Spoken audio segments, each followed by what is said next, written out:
I just finished the oil change on this 2001 Yamaha Warrior. I did a carb rebuild on it yesterday.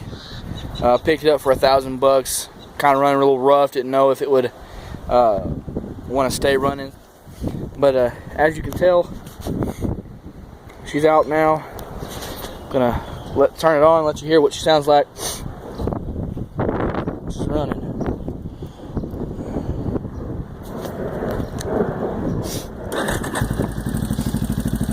All right. I did have to tune the carburetor just a little bit once you got put back together.